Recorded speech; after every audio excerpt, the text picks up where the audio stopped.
Assalamualaikum warahmatullahi wabarakatuh. Innal hamdalillah nahmaduhu wa nasta'inuhu wa nastaghfiruh wa na'udzu billahi min shururi anfusina wa sayyiati a'malina. May yahdihillahu fala mudilla lahu wa may yudlil fala hadiyalah. Asyhadu an la ilaha illallah wahdahu la syarika lah wa asyhadu anna Muhammadan abduhu wa rasuluh. Allahumma fassalli wa sallim wa barik ala hadzal nabiyil karim nabiyina Muhammadin sallallahu alaihi wasallam wa ala alihi wa sahbihi wa man tabi'ahu ila yaumiddin. Amma ba'du fa ya ibadallah ittaqullah li anna Allah ta'ala yaqul fi kitabihil aziz wa huwa asdaqul qailin ya ayyuhalladzina amanu taqullaha haqqa tuqatih wa la tamutunna illa wa antum muslimun. Fa inna ahsanal hadis kitabullah wa khairal hadi hadi Muhammadin wa syarrul umur muhdatsatuha wa kullu muhdatsatin bid'ah wa kullu bid'atin dhalalah. Alhamdulillah, segala puji bagi Allah Subhanahu wa taala, Tuhan semesta alam yang telah memberikan kita nikmatul iman wal Islam wa sihatil badan, sehingga pada kesempatan malam hari ini kita bisa kembali melaksanakan ibadah salat maghrib berjamaah disambung dengan halaqah sejenak dalam rangka membahas agamanya Allah Subhanahu wa taala. Salawat beserta salam mudah-mudahan terus tercurah ke pangkuan Rasulullah Muhammad sallallahu alaihi wasallam beserta seluruh keluarga beliau, sahabat, kerabat dan pengikutnya, serta kita semuanya umat beliau, umat dakwah ijabah yang senantiasa istiqamah konsisten dalam menjalankan dan mengerjakan sunnah-sunnahnya hingga akhir masa nanti. Jamaah sekalian, kita kembali akan membahas kitab Taisirul Alam Syarah Umdatil Ahkam. Masuk pada bab baru, babu sholatil idain, bab yang menjelaskan tentang dua solat Id. Bismillahirrahmanirrahim. Qala al-muallif rahimahullahu taala wa nafa'na bihi wa bi'ulumihi fid dharain. Rabbana shrah lana sudurana wa yassir lana umurana wahlul 'uqdatam min alsinatina yafqahu aqwalana. Bismillahirrahmanirrahim. Babu sholatil idaini, ay hadza babu sholatil idaini. Ini adalah bab yang menjelaskan tentang dua sholat Id. Ini prolog, ini kita belum masuk kepada konten hadis di dalam Umdatul Ahkamnya. Ini prolog di dalam kitab Taisirul Alam. Karena kajian kita adalah Taisirul Alam, maka prolognya juga harus dibaca. Karena itu ada interpretasi daripada penyusunnya. Sumiya idan li'annahu ya'udu wa yatakarraru. Id itu dinamakan Id, Idul Adha, Idul Fitri. Pokoknya kenapa Id itu disebut atau dinamai dengan Id? Li'annahu ya'udu wa yatakarraru, karena dia akan kembali dan akan terulang. Sekarang melaksanakan, besok akan datang lagi, besok diulang terus disebut Id. Maka setiap perayaan pada masa itu disebut dengan Id karena sistemnya berulang-ulang. Dulu itu Id sebelum masa Islam itu banyak. Orang itu setiap mau mengadakan kegiatan atau pengen mengadakan syukuran aja disebut Id, pesta saja disebut Id, itu berulang-ulang. Maka di sini dikatakan wal a'yadu qadimatun fil umam. Id itu adalah hal yang dilakukan oleh orang-orang umat-umat terdahulu, qadimah, pada masa dahulu. Ya, pada umat-umat terdahulu, umat Nasrani, umat Yahudi, bahkan agama-agama lain, itu mereka memiliki Id masing-masing. Ya, jadi bukan hanya Islam saja memiliki Id seperti itu. Likulli munasabatin kabiratin yaj'aluna 'idan yu'iduna fi tilka dzikra. Setiap hal yang besar, peristiwa besar, mereka kemudian jadikan itu sebagai Id dan mereka ulangi lagi hal tersebut berkali-kali. Itu yang disebut dengan Id. Jadi pokoknya ada kegiatan besar, mereka jadikan Id, ya. Ada peristiwa besar, mereka jadikan Id, dan itu mereka lakukan berkali-kali, berulang-ulang. Begitu. Wa yadharuna fihi anwa'al farhi was surur. Lalu wa yudhiruna fihi anwa al-farhi was-surur, lalu mereka menampakkan di dalam Id tersebut berbagai macam kebahagiaan dan kegembiraan. Namanya Id, hari raya, ya, mereka menyambutnya dengan al-farah was-surur, gembira, bahagia, senang. Tidak ada tangisan, yang ada adalah kegembiraan. Walikauniha a'yadan min tilqa'i anfusihim fa inna mudhirahum yakunu madiyan buhtan. Karena Id yang mereka susun itu adalah lahir dari diri mereka sendiri, berdasarkan pemikiran mereka sendiri, berdasarkan kesenangan mereka sendiri, bukan dari wahyu Allah Subhanahu wa taala. Maka yang nampak dari mereka, yang mereka tampakkan, yang mereka zahirkan, yang mereka tunjukkan pada saat mereka melakukan Id adalah sifatnya material semata. Pokoknya makan-makan, senang-senang, joget-joget, pakai sound horeg misalnya, ya, dan sebagainya. Ya seperti itu kan?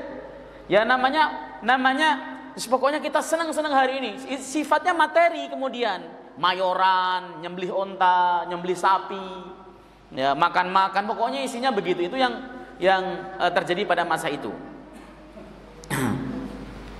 Wa amadallahu ummata Muhammadin bi'idil fitri wa 'idil 'ad wa 'idin nahr, ya, wa yatawassa'una fihi ma bil mubahat wa yatakarrabuna ila rabbihim bit ta'at. Maka Allah Subhanahu wa taala kemudian memberikan kepada umat Nabi Muhammad sallallahu alaihi wasallam dua Id, Idul Fitri dan Idul Adha.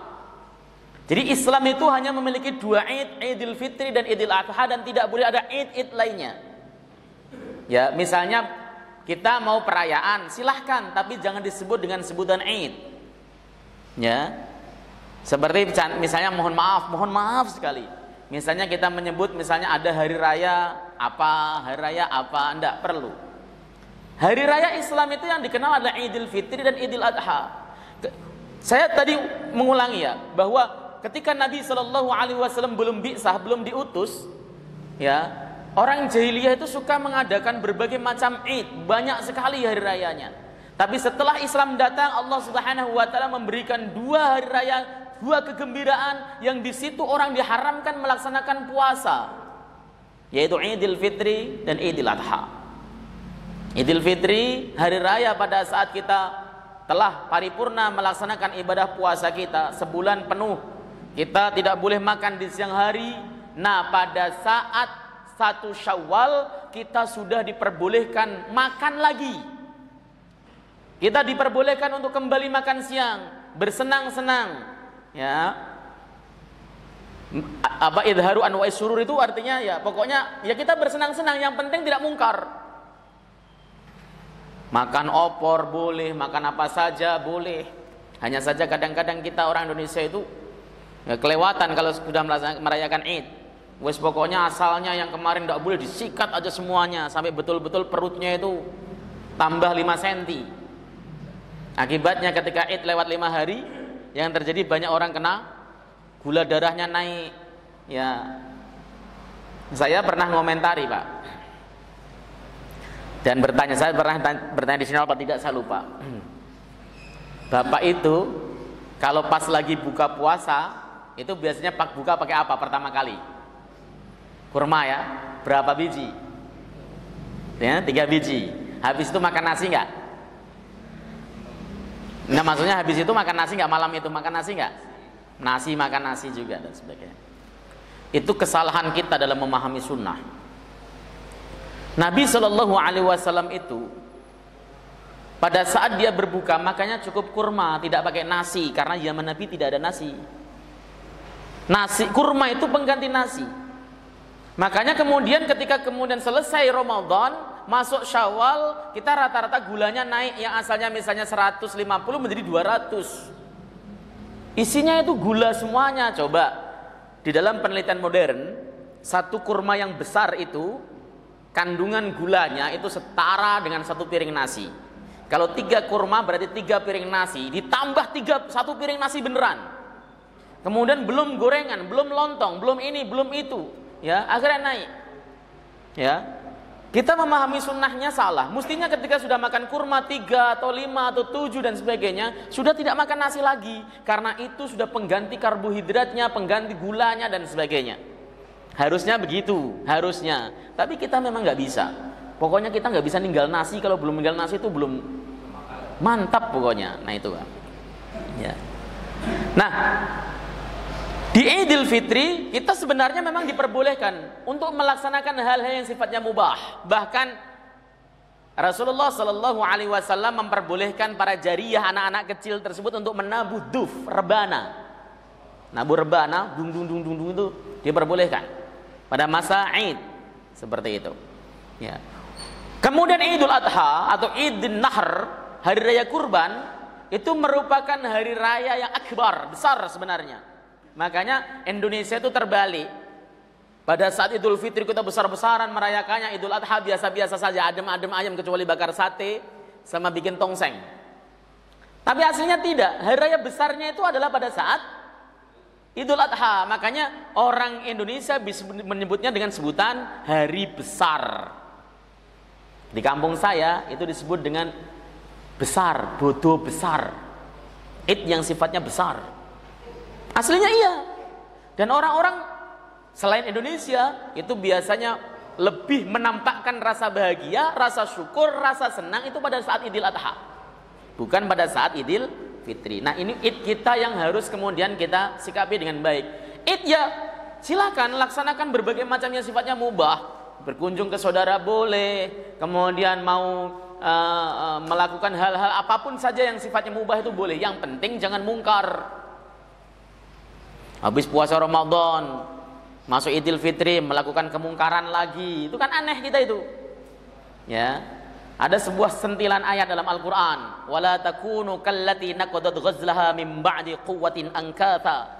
Janganlah kalian itu seperti perempuan-perempuan yang mengurai kembali benang-benangnya setelah terajut dengan sangat bagus. Kita itu kan ketika Ramadan sedang merajut baju takwa kita. Ketika sudah masuk Idul Fitri kita urai kembali dengan melakukan perbuatan-perbuatan maksiat yang beragam. Bahkan pada saat baru masuk Idul Fitri saja sudah banyak kita melakukan dosa. Saya kasih contoh. Kita itu biasanya, maaf ya, tradisi di Jakarta, maaf sekali lagi.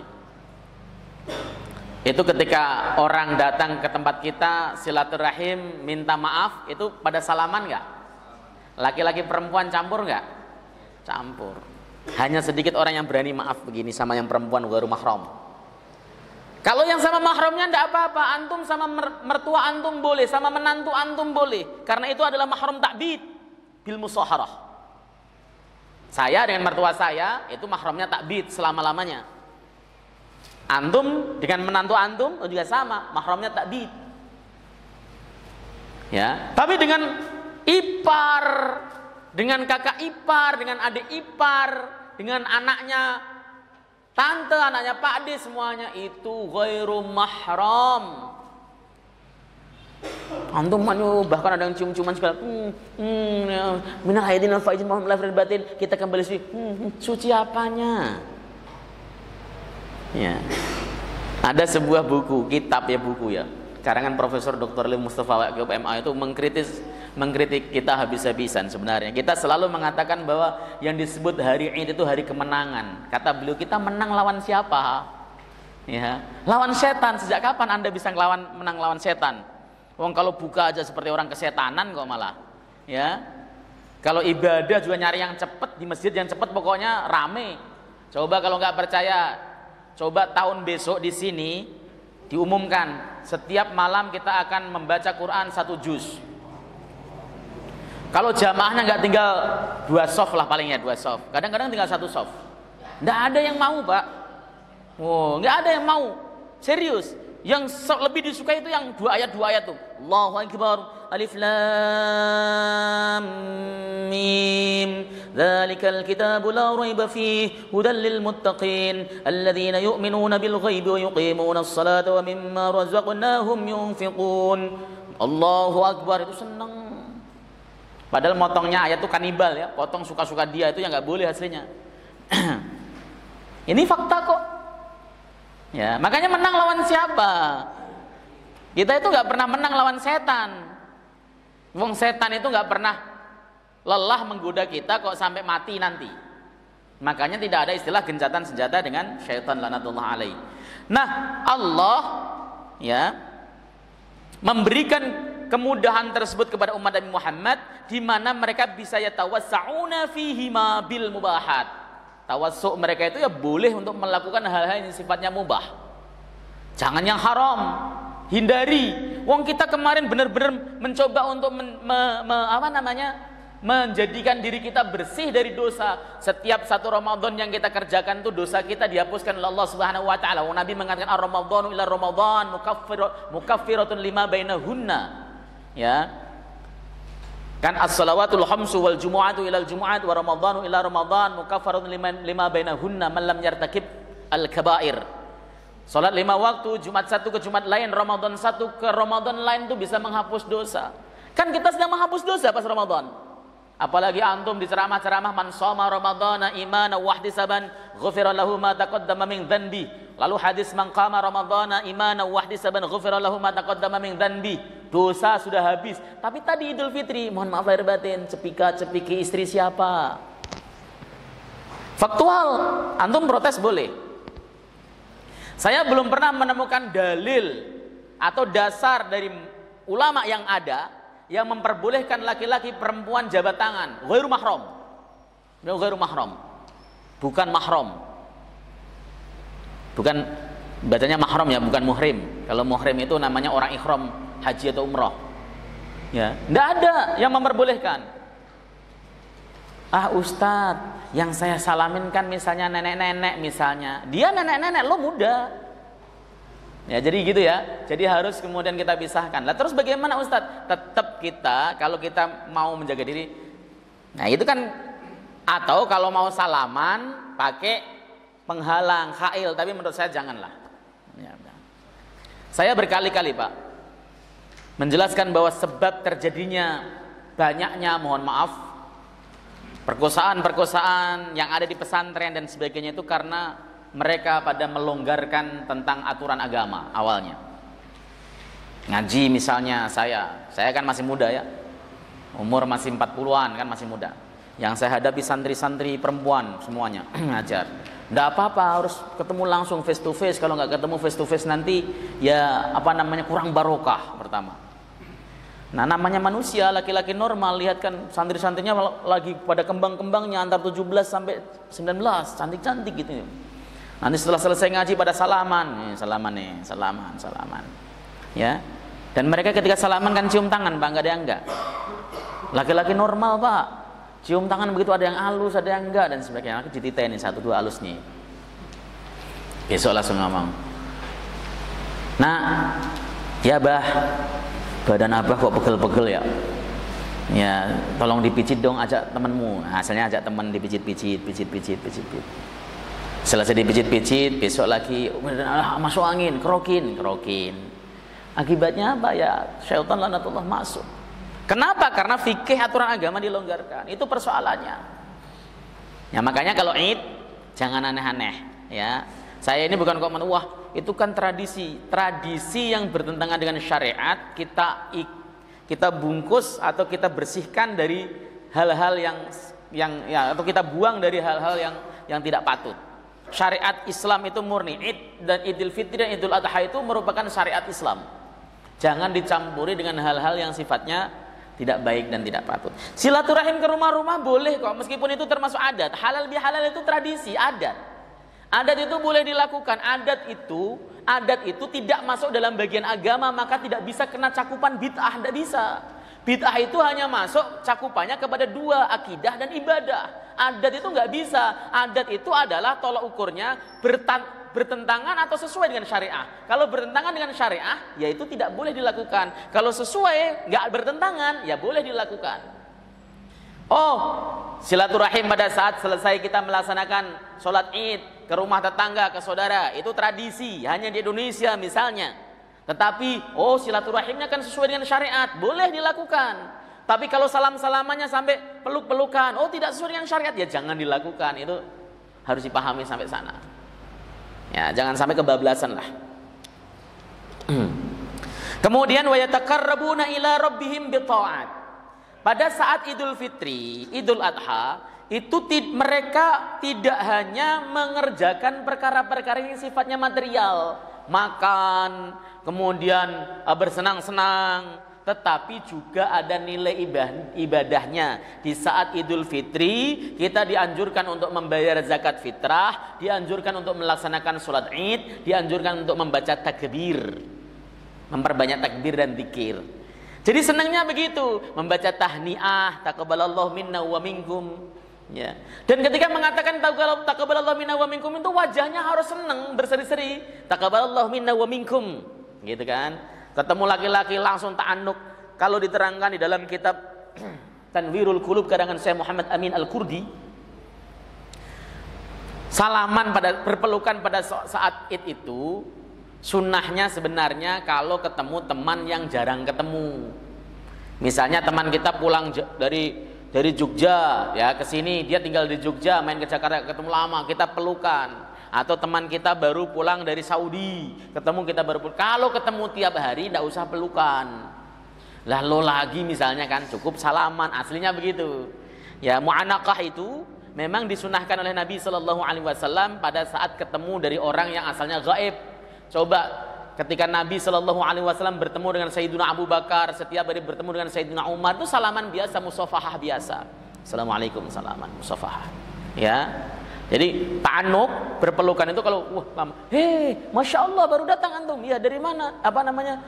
Gimana sehat kabarnya? Itu berpelukan. Itu tanda bahagia. Dan berpelukan itu ciumnya cukup satu kali, nggak usah pipi kanan pipi kiri. Aslinya loh ya. Saya ngomong aslinya. Antum setuju nggak setuju? Silahkan.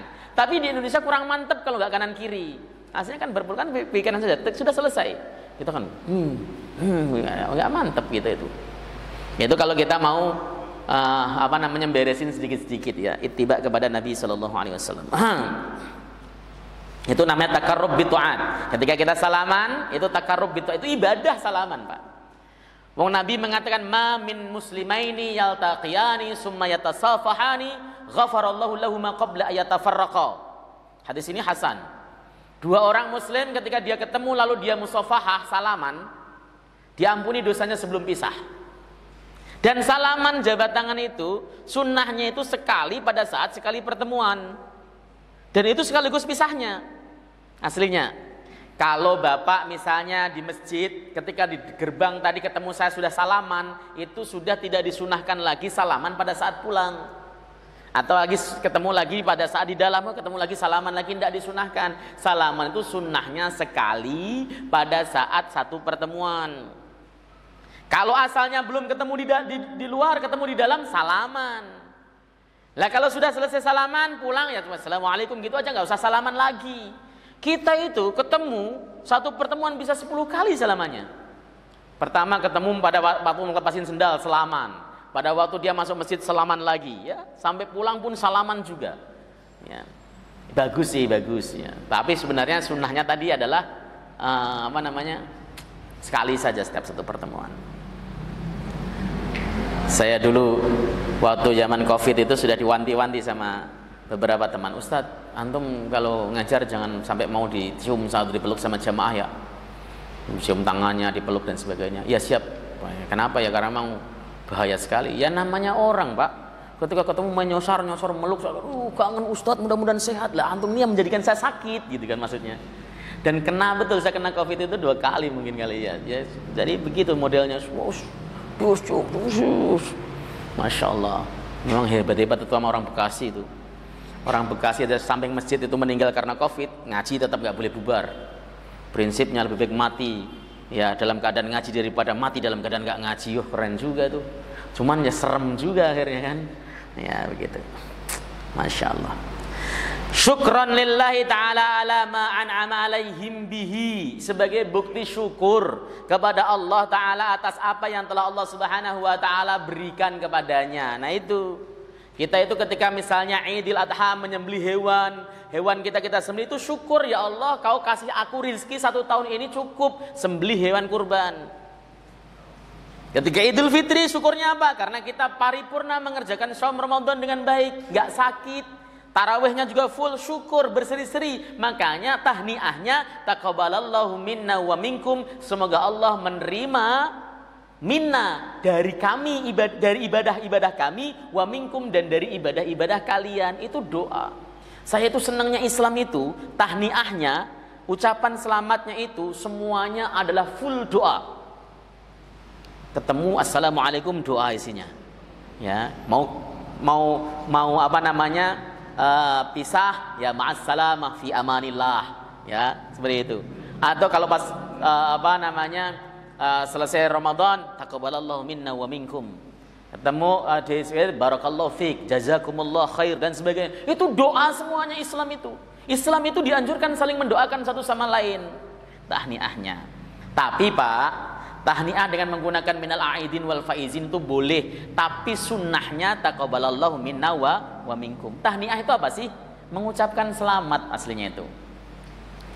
Selamat hari raya ya, itu boleh. Tahniah yang menyebabkan orang lain suka. Minal aidin wal faizin itu tidak pernah disebutkan di dalam satupun hadis Nabi sallallahu alaihi wasallam. Itu jadi merupakan ijtihad para ulama. Minal aid itu artinya semoga kita termasuk orang yang kembali. Wal faizin dan termasuk orang yang faiz itu beruntung. Saya meneliti bahwa semua kata faza, yafuzu, faizun di dalam Al-Quran itu pasti maknanya ahlul surga, ahlul jannah. Ya makanya itu artinya mendoakan mudah-mudahan kita termasuk orang yang kembali dalam keadaan baik dan nanti termasuk orang yang beruntung masuk surga aslinya. Tetapi tadi bahwa kalau kita bicara apa yang dipraktikkan Nabi dan para sahabat, para ulama-ulama salih adalah mereka membacanya taqabbalallahu minna wa minkum. Ya ulama-ulama salaf seperti itu.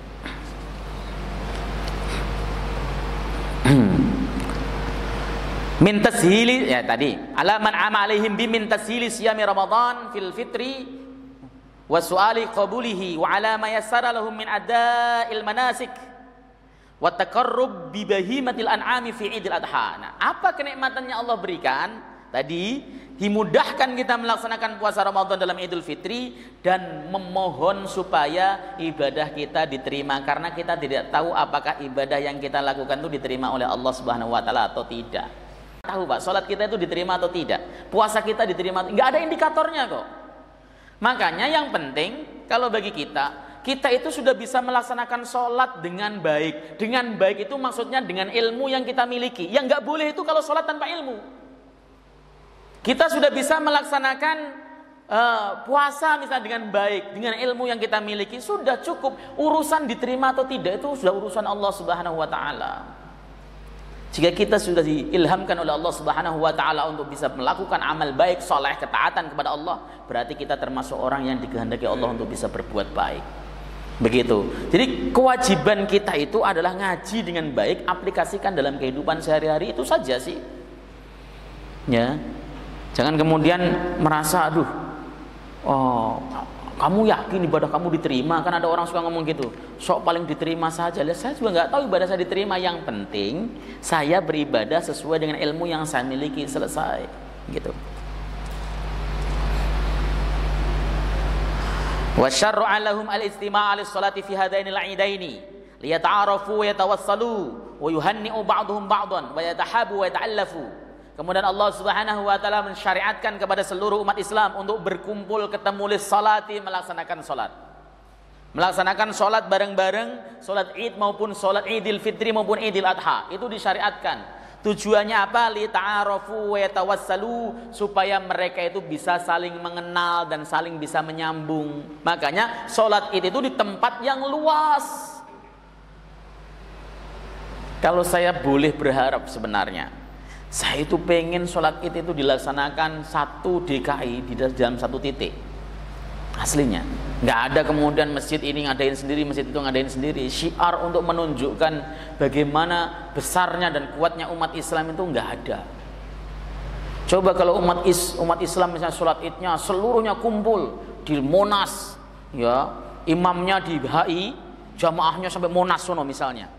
Lah kan orang mau berbuat apapun terhadap Islam, mau meremehkan itu minder dulu Pak. Wah, jamaahnya begitu antusias, itu serius. Khotibnya provokasi saja habis itu jadi. Ya, itu serius, kuat sekali. Dan di zaman Nabi itu memang tidak boleh ada pelaksanaan sholat Id itu Dipisah-pisah, tidak ada ya di Madinah. Mau rumahmu jaraknya dari Madinah itu 10 kilo, kayak 20 kilo jalan kaki dan sebagainya, tidak boleh ngadain. Kita kan manja, jauh dikit, jaraknya sekilo Pak, capek dan sebagainya, ngadain sendiri. Satu kampung kadang-kadang ada 10 ngadain, akhirnya merendil kecil-kecil begitu. Harusnya ini kalau boleh berharap begitu. Yang jadi imam adalah presidennya, Allahu Akbar, wah kan gagah, atau gubernurnya, Allahu Akbar, gagah gitu. Itu berharap, itu mungkin nantilah sekitar tahun-tahun 100 tahun ke depan. Antum sudah wafat semuanya ya. Iya. Masya Allah. Kalau kemudian itu bisa dilakukan, keren aslinya. Ya tapi masjid ya kadang gini loh Pak. Ini kita bicara jujur-jujuran. Masjid itu kenapa sih pada sering suka ngadain sholat id sendiri-sendiri? Tromolnya besar. Ya, kalau semakin lebar lapangannya, tromolnya besar Pak. Bisa sampai puluhan juta. Ya, teman-teman saya itu lebih suka kalau idnya itu berbeda antara Muhammadiyah sama NU, antara Muhammadiyah sama pemerintah. Kenapa? Kalau berbeda begitu biasanya kotak amalnya lebih besar. Ya, itu kadang-kadang jadi pikiran. Ya. Ini bukan artinya haram ataupun makruh, enggak. Boleh, hanya saja kita kembali kepada maqasidut tasyriknya. Salat Id itu tujuannya syiarul Islam, untuk menampakkan Islam. Kenapa hari ini fenomena di Arafah itu begitu ditakuti oleh Yahudi Nasrani? Kalau khotibnya saja ini provokasi ketika khutbah di Arafah, provokasi, ya, mereka pulang ke negara mereka tuh bisa menimbulkan hal yang luar biasa Pak, goncangan dunia. Begitu. Makanya sekarang ketika ada orang khotib-khotib di Arafah itu dipilih yang moderat-moderat. Nggak boleh yang kemudian sangar-sangar. Kalau sangar-sangar nanti pulang, wow repot nanti. Yang moderat-moderat dipilih. Kayaknya sudah mulai masuk angin. Kemudian wa yuhanni'u ba'duhum ba'dhan. Saling memberikan selamat satu sama lain. Ya, taqabbalallahu minna wa minkum, taqabbal ya karim. Taqabbalallahu minna wa minkum sebenarnya menjawabnya taqabbalallahu minna wa minkum juga aslinya Pak. Taqabbalallahu minna wa minkum, taqabbalallahu minna wa minkum. Taqabbalallahu minna wa minkum itu artinya saling mendoakan supaya ibadah kita diterima oleh Allah Subhanahu wa taala. Fayatahabu wa yata'allafu, dengan cara begitu kita akan saling mencintai dan ta'alluf, saling menyayangi.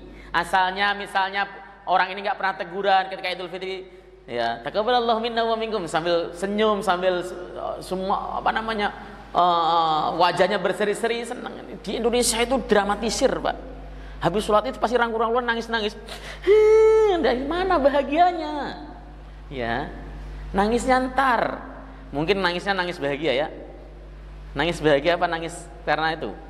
Karena merasa bahwa ini jangan-jangan itu terakhir saya, mungkin kita, apalagi kalau khotibnya kemudian bicaranya menyentuh masalah kematian, itu pada nangis biasanya. Harusnya ya tampakkan rasa bahagia, rasa senang, rasa apa ya? Ya ini adalah hari kita untuk bersenang-senang begitu. Wa tahaqqaqa hadhil ijtima' al-islamiyah, ya sebentar, minal masalih diniyah wa dunyawiyah ma yadullu ala anna al-islam huwa dusturul ilahi alladhi anzalahu Allah li is'adil bashariyah. Nyatalah bahwa perkumpulan Islam itu mengandung kemaslahatan agama dan dunia. Perkumpulan-perkumpulan yang diadakan, yang diwahyukan oleh Allah, seperti Arafah, seperti sholat Jumat, seperti sholat Id dan sebagainya, itu mengandung kemaslahatan agama dan dunia sekaligus. Bukan hanya kemaslahatan dunia semata supaya bersenang-senang, tapi ada kemaslahatan sifatnya agama.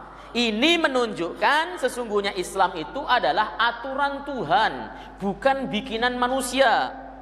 Ya, yaitu aturan yang diturunkan oleh Allah Subhanahu wa taala untuk is'adil basyariyah, keselamatan dunia akhirat. Saya kok ingat makna dinul Islam yang tersebar, ya, yang disebut dinul Islam itu apa sih? Yaitu ma anzalahullahu ta'ala fil Qur'anil Karim wa ma qalahu Nabi sallallahu alaihi wasallam fi sunnatin sahihah awil makbulah. Ya, tujuannya apa? Lisalahil muslimin, lisalahil ibad dunyahum wa ukhrahum. Tujuannya adalah untuk kemaslahatan manusia dunia dan akhiratnya. Quran hadis yang ada pada hari ini dan kemudian kita pegangi untuk kita amalkan, tujuannya supaya kita berbahagia dunia dan akhirat. Bukan bahagia akhirat saja, bukan bahagia dunia, bukan, tapi dunia dan akhirat. Ya, dan Islam itu begitu. Semua hal, Jumatan juga begitu. Maslahat dunianya apa Jumatan? Satu, kita bisa ibadah kita bisa ketemu dengan saudara kita. Saudara kita yang mungkin rumahnya beda gang dengan kita ketemunya cuma Jumatan doang. Makanya kalau nggak ada Jumatan mungkin bapak nggak pernah ketemu dengan tetangganya. Karena apa? Sama-sama sibuk, sama-sama kerja. Makanya Jumatannya paling bagus itu Jumat tempat kampung tinggalnya. Laki-laki ini susah juga. Kenapa? Faktanya dan faktualnya, ya, rata-rata kita seringnya Jumat di tempat lain di kantor. Seperti itu. Qala Ibnu Qayyim fil Hadi ma khalasatuhu. Berkata Ibnu Qayyim dalam kitab Al-Hadi. Ringkasannya sebagai berikut.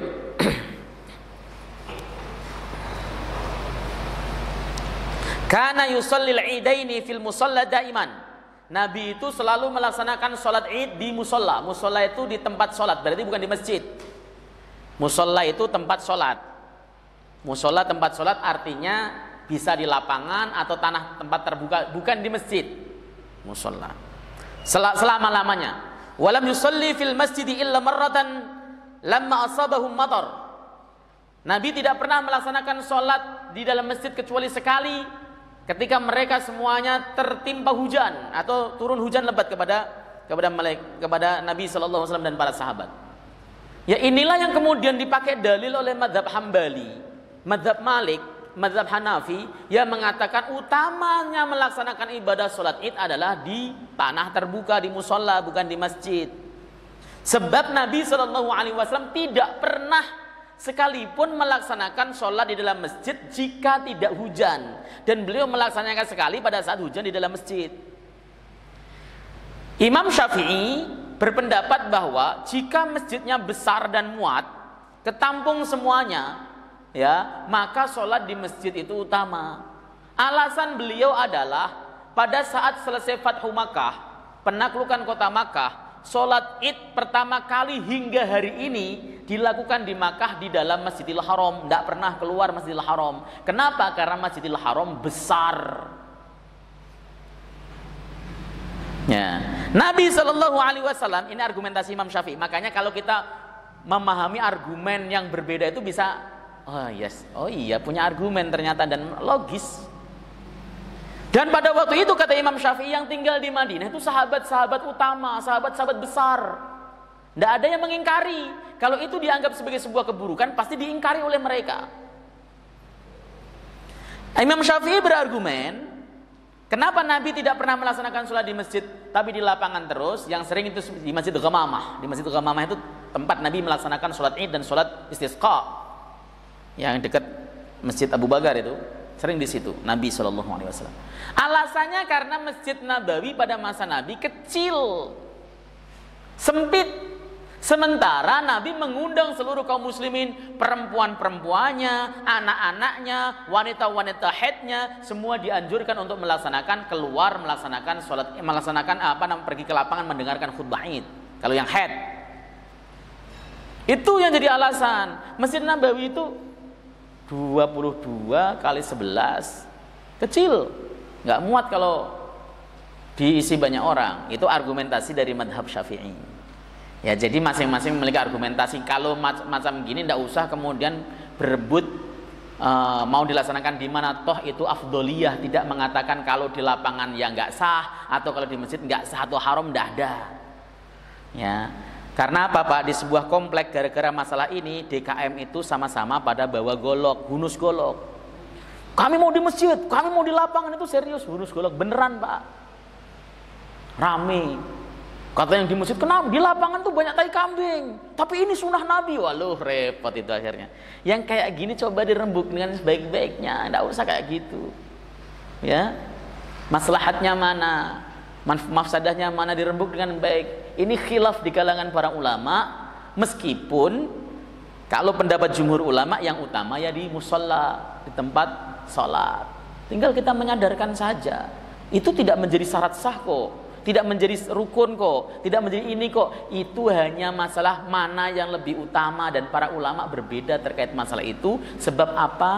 Di dua kota suci prakteknya berbeda. Nggak tahu kalau di Madinah sekarang itu kalau melaksanakan sholat Id apakah di masjid atau di lapangan, nggak tahu, karena saya nggak pernah menyaksikannya di sana. Kalau yang di luar kan jamaahnya iya meludak masuknya, kalau khotibnya di dalam. Oh gitu, saya baru tahu malah. Jadi ini alasannya. Wa kana yalbasu lil khuruj ila salatayil id ajmala siyabih, dan Nabi keluar untuk melaksanakan salat Idul Fitri dan Idul Adha memakai baju terbaik. Baju terbaik itu baju yang berwarna putih sebenarnya. Itu baju terbaik. Makanya kalau pakai baju untuk sholat pakai putih, pakai gamis boleh nggak? Pakai gamis putih, peci putih, sarungnya misalnya putih, sajadahnya putih, silahkan, bagus, keren. Ajmalat siap, baju yang terbaik. Ya, jangan sampai kita melaksanakan sholat Id meskipun tidak haram memakai pakaian seadanya. Kenapa? Itu tempat kita berkumpul dengan banyak orang, yang pertama. Yang kedua, kita menampakkan rasa syukur kita kepada Allah Subhanahu wa taala. Pak, kita memakai baju bagus, tujuannya menampakkan rasa syukur kita kepada Allah. Allah ngasih saya rezeki, alhamdulillah cukup. Allah memberikan saya amanah yang cukup. Pakai baju yang pantas itu lebih baik dibanding dengan memakai baju yang tidak baik, yang tidak pantas, ya, ngeluh mulu hidupnya. Ya, menandakan syukur kepada Allah Subhanahu wa taala itu bagus. Ya, itu ketika melaksanakan sholat Id keluar dengan menggunakan pakaian yang baik. Kalau bapak punya surban warna putih, pakai juga surbannya Nabi itu ketika keluar tuh ini udeng-udeng itu apa namanya? Surban, ya. Ya, imamahnya mantap. Lalu kemudian ridaknya juga panjang. Nabi SAW pakai pakaian terbaik. Kita juga contoh begitu. Kalau kita mau pakai gini-ginian kok merasa nggak pantas kan? Merasa nggak pantas lah memang ya. Hidung pesek pakai gitu-gituan tuh nggak pantas kalau saya lihat itu. Tapi kalau ada yang mau pede seperti itu ya silahkan. Kalau saya nggak pantas, saya berapa kali mau pakai kan, ngiluh nggak pantas, lepas saja lah. Ya. Nah, pakai yang rida. Rida itu selendang seperti lebar itu, surban yang dikalungin tuh kemulin tuh. Bikin ganteng, bikin anggun, bikin gagah. Serius. Ya. Jangan sampai pura-pura tawadu pakainya misalnya malah justru pakai training dan sebagainya pada sholat Id, jangan. Ya tetap sah sih sholatnya. Kalau ada orang sholat seperti itu ya biarin saja, nggak usah kemudian wah ganti pakaian Pak, nggak usah. Ya, karena sah sholatnya. Wa kana ya'kulu qabla khuruji fi Idul Fitri tamarat witron. Dan Nabi memakan sebelum keluar melaksanakan Idul Fitri tamr. Tamr itu kurma, jumlahnya ganjil. Saya tegaskan lagi, makanan pokok zaman Nabi itu adalah tamr, sair, gandum dan sebagainya. Tidak ada nasi, apalagi opor ayam. Begitu. Kalau zaman sekarang bapak keluar sholat Id makan opor dulu, gulai dulu, boleh, nggak harus tamr. Tapi kalau bapak pengen nyontoh Nabi tamr, silahkan. Ya, bapak harus ingat bahwa tamr itu tetap adalah makanan yang kalau dikonsumsi berlebihan tetap berbahaya sama tubuh juga. Seperti itu ya. Wa amma fil adha fala yud'imu hatta ya'uda minal musalla fayakulu min udhiyatihi. Wa kana yaghtasilu al-idaini wa yahruju ilaihi mamasiyan. Adapun dalam salat Idul Adha, Nabi tidak makan sampai pulang dari tempat sholatnya, fayakulu min udhiyatihi, dan beliau makan dari daging korbannya. Itu tujuannya. Berawal berkali-kali saya bicara bahwa tujuan kita dilarang makan pada saat sholat Idul Adha supaya ketika kita pulang kita makan daging kurban, barokah. Perutnya barokah, jadi darah barokah, nggak gampang kental, nggak menyumbat di jantung dan sebagainya, barokah. Antum juga sama kan? Pulang makan apa kira-kira? Lontong, opor, gitu kan? Berangkatnya sama-sama nggak makan, pulangnya opor lagi, ya kolesterol lagi, kan gitu ya. Itu fakta kok, ya. Kalau kita nunggu daging kurban dari masjid, nggak selesai. Makanya sebenarnya Pak, afdolnya itu nyembelih sendiri. Cuman kita orangnya nggak mau ribet, apalagi kalau buang kotoran dalamnya itu, gimana cara buangnya itu? Akhirnya serahin ke panitia begitu. Begitu nyerahin dimintain uang untuk uang potongnya, nggak mau katanya. Lu masa udah dikasih kambing, mangke minta itu kok ngasih kambing? Enggak, ente tuh nyuruh kami untuk menyembelih. Ya masa ongkos potongnya nggak dikasih untuk bersih-bersihnya? Kalau nggak mau ya silahkan potong sendiri, boleh silahkan potong, buang sendiri, kulitin sendiri, keletin sendiri, bagiin sendiri. Kewajiban antum bukan kewajiban masjid kok begitu. Susah-susah amat sih, gitu ya. Baik, wallahu taala alam bisawab. Ada yang perlu ditanyakan silahkan. Ada yang mau nanya? Ya silahkan. Ini tentang masalah niat Ustaz. Ini mungkin kajian yang udah lama. Seperti yang tadi dijelaskan oleh Ustaz, kalau misalnya ini kita aja nggak yakin, kita belum tahu lah amal ibadah kita itu diterima Allah atau tidak. Nah, saya umur udah 50 lebih ya Ustaz. Jadi dan udah nggak kerja lagi dan jadi agak kebesaran gitu. Apakah di tahun-tahun lalu itu waktu saya masih kerja atau seperti apa, amal ibadah saya untuk berangkat kerja kadang-kadang lupa untuk meniatkan bahwa itu amal ibadah kita dijadikan amal soleh gitu ya. Karena waktu itu saya juga pernah sebutkan bahwa niat itu urgent sekali untuk membedakan antara ibadah dan adat. Kebiasaan. Nah, apakah ada seperti sholat kita lupa tidak pernah waktu lalu itu kita nggak mengerjakan sholat, kita bisa mengkodoknya gitu loh. Nah, apakah niat itu untuk meyakinkan bahwa amal ibadah kita itu diterima aja? Baik, ya, baik. Saya termasuk orang yang sangat percaya tentang luasnya rahmat Allah Subhanahu wa taala. Allah itu zat yang maha rahmat, maha sayang sama kita, luas rahmatnya.